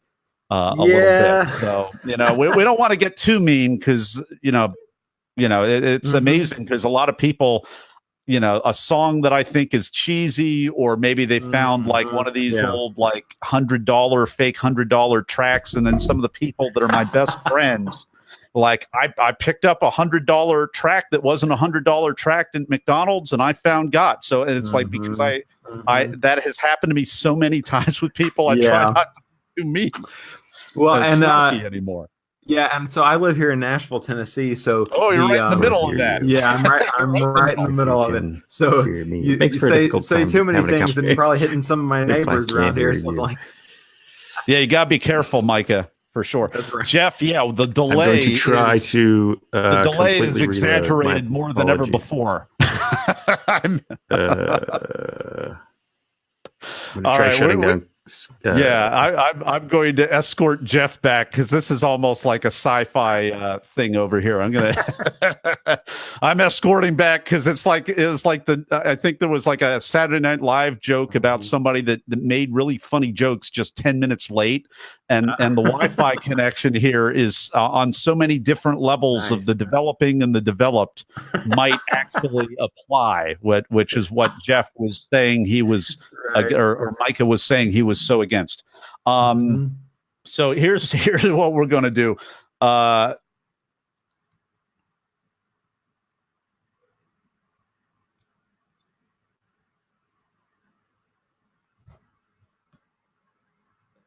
All right, so I'm writing a chat to Jeff. I'm saying, Jeff, super delay, over to email and Skype in a minute. So, Micah, I am actually gonna shut things down with you, which I really hate doing because I think we could go on this for another hour at least, and it would be very fun. Oh, now we have two Jeffs in the lobby. This is unbelievable. You guys can't see this. People. There are two Jeffs in the lobby. Okay, so how do I get rid of the other Jeff? I'm gonna All right, so we're going to bring back Jeff number 2. Okay. So Jeff, No, you just cloned yourself. That's the ultimate transhumanism, new souls, right? Or Christian transhumanism, new souls to enter the pearly gates, right? You just cloned yourself. There you go. The metrics for the evangelists and the pastors and the crusade folks. I'm being really kind of silly here right now, but I mean, man, that's amazing. Just don't call me Jeff number 2. That's never a good thing. All right, Jeff, is there a delay? Because it seems like you're in real time as opposed to a time machine that's about 5 seconds late in the past. I mean, it does sound to me now like I am. Okay. If it does to you, then we're good. And then all right, so I'm trying to go back to the left. He's coming back. So, Micah, we're gonna go about 7 minutes in the past and redo that whole loop. Feel free to stick around. Looks like we've got a workable connection here with Jeff. And for everybody watching this on Facebook Live, this might be share worthy. So this is the creepy kid from The Shining, or this is what we want you to do right now on the share button, because the algorithms on Facebook, everybody and their grandmother is interviewing everybody else on all these little platforms, which is really great, except, a lot of times the quantity goes up, the quality goes in maybe a different direction than here on Be the Talk. So we need you to share to get this message out. And so I'm going to escort Micah back over here. Hopefully I end up on the left. I'm going to end up on the left one way or another here in a moment. No, I'm on the right. Drats, curse. I'm on the right again. All right, so I'm going to take Jeff out, me out, Jeff back in, and then I'm coming back in on the left.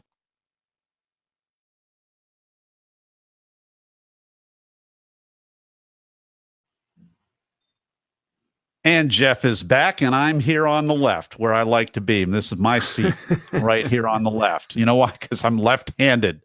That may have something to do about it. It just looks better to me. Jeff, are you still there in real time? You look like you're just looking down. I think I'm here. If whatever the delay you just heard, that's the delay. Okay, that's not too bad. So the final answer for you, is this okay, or do we need to jump over to Skype via phone or something? I think it's more a question of if it's okay for you, because I'm having a hard time determining if the quality level's there. But okay, it's up to you. You know what? The quality's fine. I mean, the issue is if the lag is so hard for you to think, or for us to talk with interrupting each other without trying to interrupt each other. So I think we're good. I mean, a lag might help me think better. I don't know. Actually, it might. So that 2 extra seconds. That will work. That's a nice spin on it, which is good. I don't know how much post you do on, if you edit them down or you chop out some of that stuff. But if you don't, then it's just a question of if it's acceptable to you, I guess. Well, it's acceptable. If I'm not going to have my Talk Ninja do 29 cuts. So if this was, and I think that we could have told already if it was needed to do that, it seems fine with me. So. Okay. We're all good. Okay. And all right, Jeff Ballo teaches. Am I saying your name correctly? Jeff Ballo. Yes, that's right. Jeff Ballo teaches creativity and storytelling to writers and corporate clients worldwide. Jeff is an award-winning filmmaker, creator of Fast screenplay, and best-selling author of Writing Fast. Clients include Apple, Columbia, Universal, and many, many more. And your website, jeffballo.com. I'll spell that out just to remove all doubt. Was that an okay reading of your bio, sir? Sounded good to me. All right. Well, very good. That's the shortest possible bio I could put together. Yeah, it really is. Yeah, I keep it short for that reason. And for some people, until I instituted the cutoff, it was like I was, it's like what? Is this like a inaugural resume, it's almost like a graduation introduction or something for whatever that's called. I forget what's that called? Like one of those, I don't know. It's one of those things where you honor someone when they've died. It's like you list every little possible honorary doctor. Yeah, it's like a eulogy. Like contemporary eulogy or something. A resume eulogy. All right. All right. We are live. We are live in 3, 2, We are live with Jeff Ballo. Jeff, are you ready to talk? I'm ready. Let's get to it. Jeff Ballo teaches creativity and storytelling to writers and corporate clients worldwide. Jeff is an award-winning filmmaker, creator of Fast Screenplay, and best-selling author of Writing Fast. Clients include Apple, Columbia, Universal, and many more. Jeff Ballo, welcome to the talk. Thank you very much for having me. Your talk is called Expand Your Imagination Exponentially. And this is perfect because we just got done an interview talking about vertical progress versus horizontal progress. That's exactly where your talk lies. One of the things that I loved about your talk, you talk about we can't imagine. We don't have a framework to imagine beyond our current reference. So we can even imagine possibly a 3D printer that can print a 5-story building, but we can't think of things that are far removed from that. We need that current reference. So please take us behind the talk. Well, so basically, I'm a sort of fundamentally optimistic person, and I look at the trajectory of our civilization to get to this point, and we've had our stumbling blocks and we've had our problems, but ultimately we overcome those problems. And in fact, what I said in my TED talk is if you had told me when I was a kid that I would have had this little device in my pocket that could answer any question I would ever have about anything, I would have thought you were crazy because that would have been pure science fiction. But today we have exactly that. It's your smartphone and it's got Google that you that you ask everything of. So the problem at the time, the reason it seemed impossible at the time was that we didn't have those interim steps. Mm-hmm. Right. So when we think of the future, it's very easy to get negative. It's very easy to get worried about where we're going and what's coming up. But that's because we don't see what those interim steps are to what the future technology will be. And so I'm kind of a technologist. I'm a bit of a sci-fi fan and a bit of a sort of anticipating a techno advanced future and thinking that the problems that we have today, while we can't be complacent about them, but we do have to understand that what we do as people is we try to solve the problems that we face. So the question becomes, how do we get there? And my whole thing really is that I believe that we as a civilization, as a society, really need to think bigger. We need to understand that idea so that we can all sort of collectively see and envision a grander possible future, not be so driven by the negative, not be so driven by those sort of impulses that we've always had, and instead see that the human mind is what gets us where we're trying to go. And so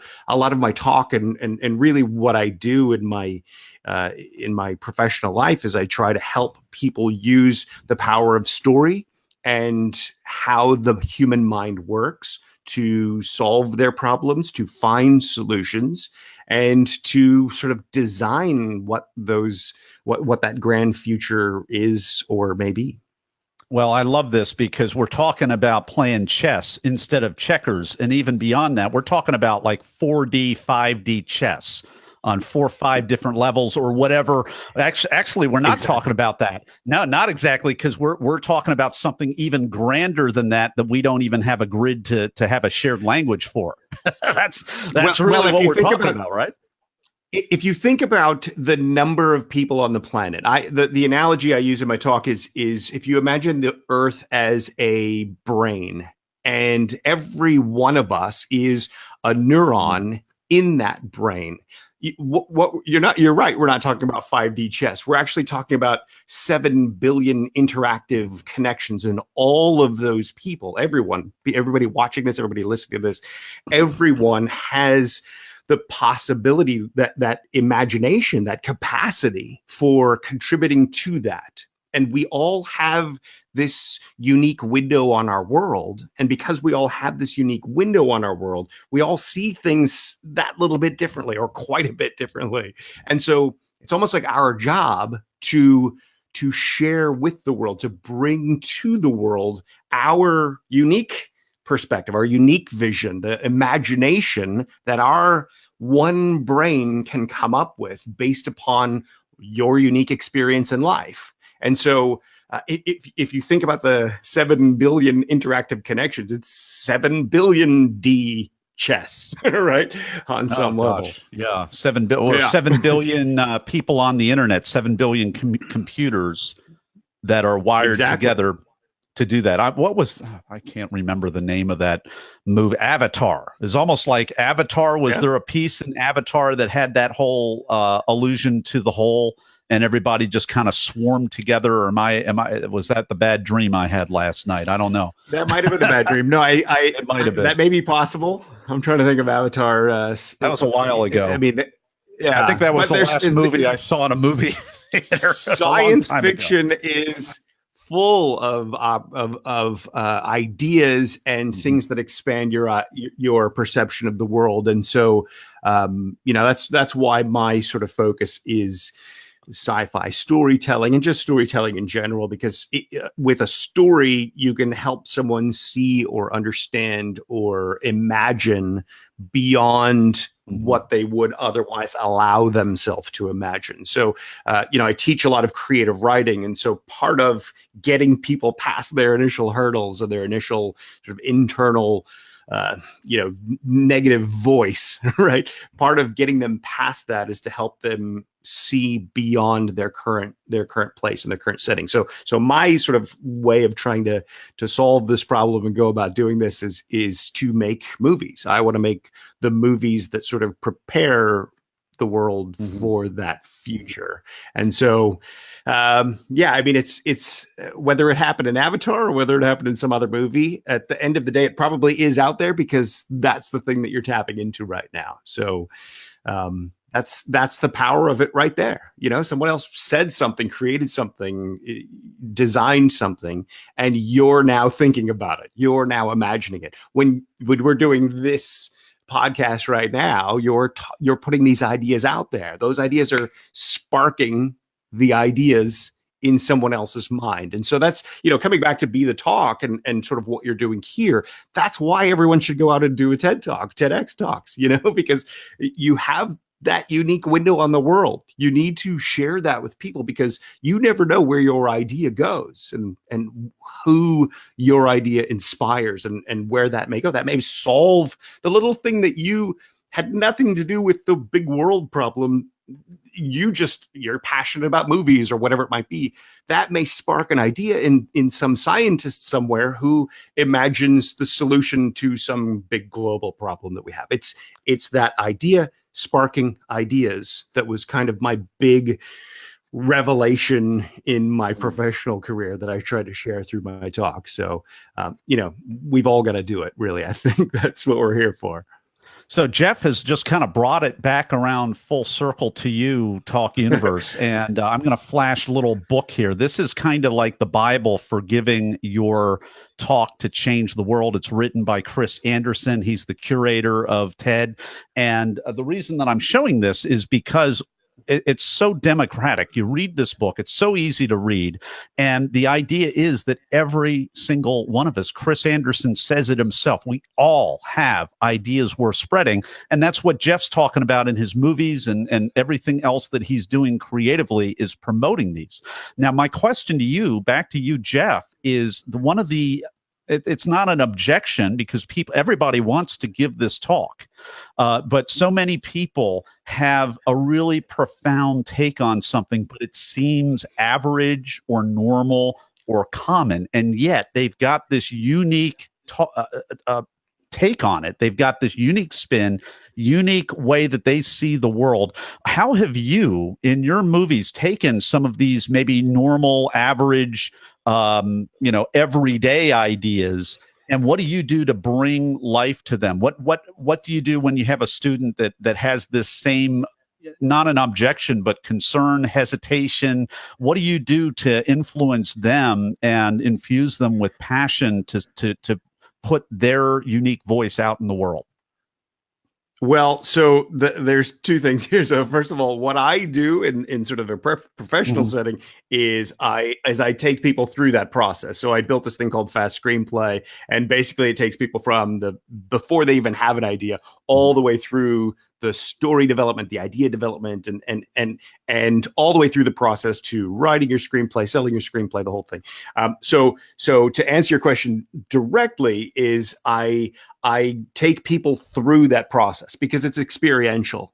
So I can tell you how to do something, but you're never fully going to understand it until you experience it, right? Kind of like doing a TED Talk. I could tell you all day long how you should go about doing a TED Talk. Until you do it, you don't really out on that fully stage. grasp it. Yeah, exactly. You get on that red dot, and all of a sudden you're just going, "Oh my God, I'm doing a TED Talk," and you sort of have that freak out moment. But that experience is what ultimately becomes our unique position, our unique vantage point of the world. It's not just our knowledge. It's not just all the info we acquire. It's the experiences that we have, and that's the thing that we want to sort of try to share. So, I guess bring it back to the talks. You really want to take the idea or the epiphany or the whatever it is they're trying to share with the world, and you really want to turn it into something of an experience for the audience. The reason stories are so powerful, the reason we love watching TV and movies, and we get sucked in and binge watch 12 hours of the same show in one afternoon, is because they give us a vicarious experience through the eyes and the emotions of the central character of the story. So similarly, when you're doing a talk where you're trying to convey some information or some ideas to somebody, you want to make sure that they are experiencing whatever it is that you want them to experience. So if I had an epiphany in my life, I don't just want to tell you that I had an epiphany because you go, "Oh, good for you." But if I can get as close as possible to giving you the epiphany, then you're going to have that experience. That's when the ideas get exchanged and transferred and inspire other people. Well, we've been enjoying this talk with Jeff Ballo. His talk is called Expand Your Imagination Exponentially, and we're going to hear more about that and the preparation and performance of that talk in just a moment in the Blitz Round. And we're back with Jeff Ballo. It is time for the Blitz Round. I'm going to ask Jeff a series of either-or questions related to the preparation and performance of his talk. Are you ready, Jeff? I think so. I think I'm hearing my little delay right there. So this will get a little bit more pronounced, but we're jumping in anyway. First question. Were you invited to speak or did you apply? I would love to tell you that I was invited, but it's sort of a cheat because I was invited because the event that I applied to got shut down and turned into a different event. So they invited me to the new event. So I'm going to take that as an invite. Yeah, I'll take it that way too. But I applied. I'll take it that way too, because that sounds like a great way to get an invite right there. That's wonderful. Did you memorize, did you improvise, or did you blend? So normally I would I like to improvise, but for what I was trying to achieve with my TED Talk, I really wanted to be very specific with it. So not only did I memorize, I rehearsed and rehearsed and rehearsed and rehearsed and rehearsed, and I still fumbled a little bit along the way. So it happens. Happens to the best of us. So you walk out on stage. Did you have nerves? Were you in the zone? Neither or both? I would have to say probably both. I had a lot of nerves in the lead up to it, just because I built this thing in my head that, I'm going to do a TED Talk and it's going to be perfect and it's going to be out there online forever. And the nerves just really sort of rattled me. So I got a couple of songs. I would put my headphones on. I would blast the songs for about an hour and a half, 2 hours before we started. And I sort of chilled out along the way so that when I actually stepped up, I just let go and I had a sort of wave of calm take over. All right. So I've heard that technique before, and it's a valid preparation technique. And it always brings to mind this meme of Michael Phelps with his headphones like these, and he's got this expression like he's going to do something very violent and illegal to someone. It was just exactly. It's that meme. He's in the zone, and he doesn't look happy, and he's out to get another 3 or 4 gold medals. So that's the you've got to do what you've got to do. Strategy.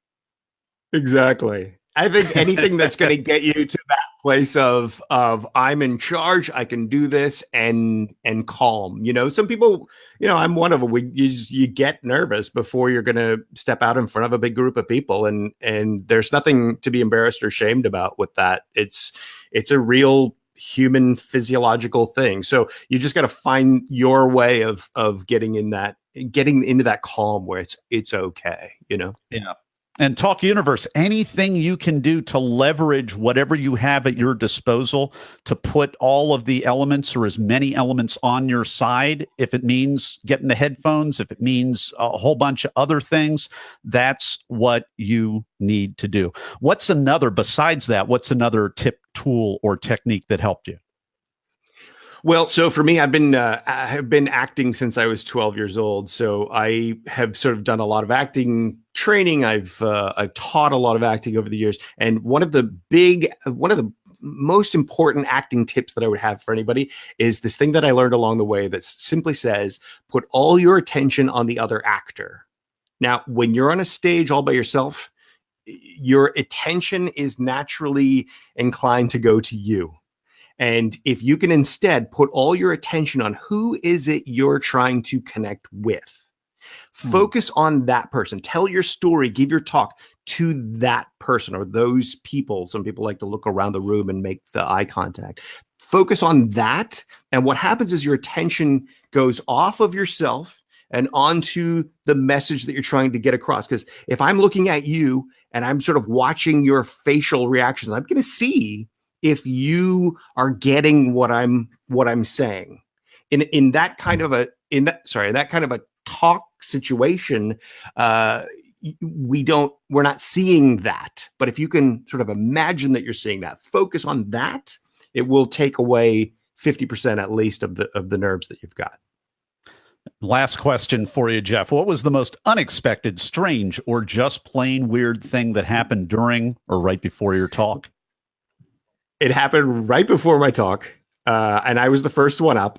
As I was about to head up on the stage, I saw a fly buzzing around over the little red dot. And I had wanted this talk to be perfect. If you watch my talk, the fly makes an appearance. Oh, I wanted this talk to be so perfect but I'll tell you what, seeing that fly buzz around did something in my brain. It made me realize, oh, you know what? It's not going to be perfect. And that's okay. I can just enjoy this now. And it was almost like a moment of kismet. It was just fantastic. It seemed terrible in the moment, but then it washed all the nerves away. It was, I strongly recommend having a fly buzzing around on your stage. Well, what a great way to posture and flip the situation, Jeff. Powerful stuff. We go on. We have a little delay. Go on. Okay, go ahead. No, you cut out, so I saw you talking, but I didn't hear it. Oh, okay. Back? Well, yeah, I'm back. I'm waiting for you, but we have a little delay. Okay. I'm just going to jump into the new thing, and Lester's going to edit this piece out, obviously, for us. Okay, we've been enjoying this conversation with Jeff Ballo. His talk is called Expand Your Imagination Exponentially. If you want to look at this talk and watch this talk, go to our show notes at BeTheTALK.com. We will have a link right there. We will have another link to connect with Jeff. Check out his movies, check out all the work that he does, his classes, everything that he's up to at jeffballo.com. Ballo is spelled Bollow, Jeff with a Jeff, Ballo.com. And we'll be back with Jeff Ballo in just a moment for the final word of advice. And we're back with Jeff Ballo. It is time for the final word of advice. Okay, so I guess the final word of advice is understand that it's going to be okay. You have this idea that you want to share. You have something that you have experienced that no one else has. You want to bring that to people. Turn it into a story. Have fun with it. Focus on them and whether they're getting it, if they understand it, and then just let it go and let it be what it will be. Experiential. Everything in life is experiential, and this is a hell of an experience. Jeff Ballo, thanks so much for coming on the talk today and sharing your wisdom with Talk Universe. Thank you so much for having me. I had a great time. All right, that's a wrap. Hey, everybody. Fantastic. Thanks for sharing. Thanks for jumping on. Thanks for sharing. And this is going to live on in post-production here, even this little video here on LinkedIn. And man, Jeff, any final words before we go offline? I'll hit the end broadcast and then stay on for a minute or so. No, I think what you're doing is fantastic, and I can't even imagine trying to do a 7-day-a-week thing. So I mean, I can because I've done YouTube channel stuff myself. So it's a lot of work, and kudos to you for doing that work. Thank you, Nathan. Hey, well worth it. I just appreciate what Chris and so many organizers have done, as you do, just open and democratizing the stage, really.